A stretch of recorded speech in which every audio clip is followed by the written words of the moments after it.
Alors je reviens sur la question des rapports entre l'astrologie et la symbolique des équinoxes et des solstices,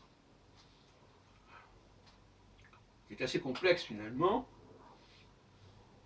et qui est lié aussi aux phases de la Lune. Si on demande à un astrologue ordinaire si les équinoxes correspondent à l'axe pleine lune, nouvelle lune, ou bien à l'axe des demi-lunes, qu'est-ce qu'il va répondre exactement? C'est la question. J'en parlais tout à l'heure au propos du bélier, mais justement, si le bélier est sur l'équinoxe, c'est que ce n'est pas un bélier sur le plan symbolique.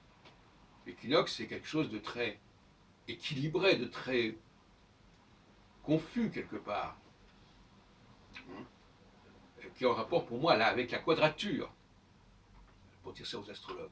Le carré, c'est l'équinoxe. C'est-à-dire que c'est un temps intermédiaire entre la conjonction et l'opposition. C'est la demi-lune, le carré. D'où les problèmes qui sont associés dans l'inconscient collectif des astrologues avec le carré. Et finalement, quelque part, le début d'un cycle, quelque part, c'est l'équinoxe. Donc c'est le carré, c'est pas la conjonction. Là, c'est très important. La conjonction, ou si on préfère l'opposition, parce que c'est pareil, la demi-lune qui précède la pleine lune, ben c'est ça le point de départ. Et ensuite, on a la pleine lune, qui est la phase, l'axe central, c'est-à-dire conjonction-opposition, syzygique, comme on dit techniquement. Voilà. Donc, le point de départ, ce n'est pas la nouvelle lune, c'est la pleine lune, la demi-lune qui suit la nouvelle lune. Et la nouvelle lune, en fin de compte, c'est la dernière étape. Demi-lune, pleine lune, nouvelle demi-lune, nouvelle lune. 1, 2, 3, 4.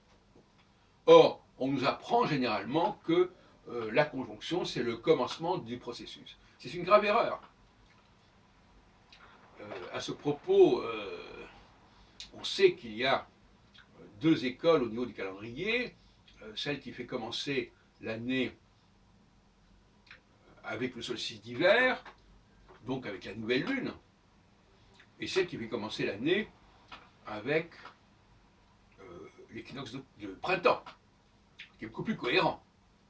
On appelle le style de Pâques, c'est-à-dire qu'avant, jusqu'à la fin du XVIe siècle, en France, on commençait l'année à Pâques. C'est pour ça qu'on a l'année bissextile en février, à la fin du cycle.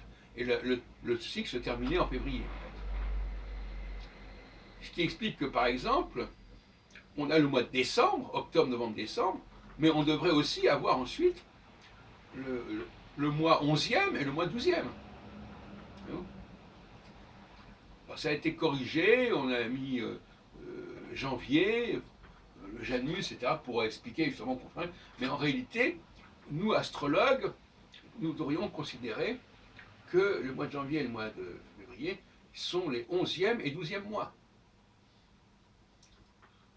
Et justement que le premier mois, c'est le mois de la demi-lune, qui est le commencement du cycle.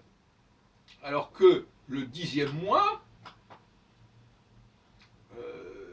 le solstice d'hiver, la nouvelle lune, c'est la fin du cycle, c'est pas le début du cycle. Alors je sais bien qu'il y a la théorie du croissant, etc. Bon, mais ça c'est un autre problème. Bon, on ait voulu commencer le mois avec la nouvelle lune, c'est effectivement ce qui se pratique dans les calendriers hébraïques et musulmans. Bon, ça c'est leur problème. C'est une erreur. Le mois doit commencer à la demi-lune et pas à la nouvelle lune.